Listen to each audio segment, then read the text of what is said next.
நேற்று ஒரு theatre ஓனரை meet பண்ணேன். அவர் வந்து சார் விஜய் சார்கிட்ட கொஞ்சம் ரிக்வஸ்ட் பண்ணி சொல்லுங்கள் சார், ஏன்னா தியேட்டருக்கு கூட்டமே வரமாட்டேங்குது அப்படின்னாரு. ஏங்க தியேட்டருக்கு கூட்டம் இல்லைன்னா அதுக்கு விஜய் சார் என்னங்க பண்ணுவார் அப்படின்னு அவர்கிட்ட கேட்டேன். அவர் சொன்னார், சார் தியேட்டரில் வந்து மக்கள் ஒரு படத்தை பார்த்து என்ஜாய் பண்ணுறதை விட டிவி முன்னாடி உட்காந்து இந்த நாட்டு நடப்பை பார்த்து என்ஜாய் பண்ணுறது ரொம்ப ஜாஸ்தியாகி போச்சு சார். தினந்தோறும் ஏதாவது ஒரு அதிரடி பண்ணிகிட்டே இருக்கார் விஜய் சார். மொத்த கூட்டமும் டிவி முன்னாடி உட்காந்துருக்கு, தியேட்டர்லாம் காத்தாடிட்டு இருக்கு சார். ஒரு 10 நாளாவது அவருடைய அதிரடியை நிறுத்தி வைக்க சொல்லுங்கள் சார் அப்படின்லாம் சொன்னார். ஒரு வகையில் பார்த்தா அது உண்மையாக தான் இருக்குது. திருச்சியில் ஒரு 300 சொச்சம் ரவுடிகளை கொண்டாந்து ஒரே இடத்துல நிறுத்தி, தம்பிகளாக பார்த்துங்க முன்ன மாதிரிலாம் ஊர் இல்லை, பார்த்துங்க எல்லாம் அவங்க வேலையை விட்டுட்டு நல்ல வேலையில் ஏதாவது இருந்தால் பாருங்கள் அப்படின்னு காவல்துறை கடுமையாக எச்சரிக்குது. ஒரு சினிமா பார்க்குற மாதிரி இருக்குது.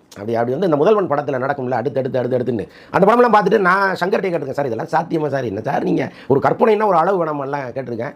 ஆனால் இன்றைக்கி பாருங்கள், இதெல்லாம் வந்து நிஜமாக நடந்துகிட்டு இருக்குது. ஒரு கையெழுத்து தான் பட்டுன்னு எல்லாம் நடந்துகிட்டு இருக்குது. நிஜமாக அந்த தியேட்டர்லாம் காலியாக இருந்தால் கூட பரவாயில்ல, உங்கள் அதிரடிகளை நிறுத்திடாதீங்க, அது தொடரட்டும்னு சிஎம் சார் அவர்கள்ட்ட கேட்டுப்போம்.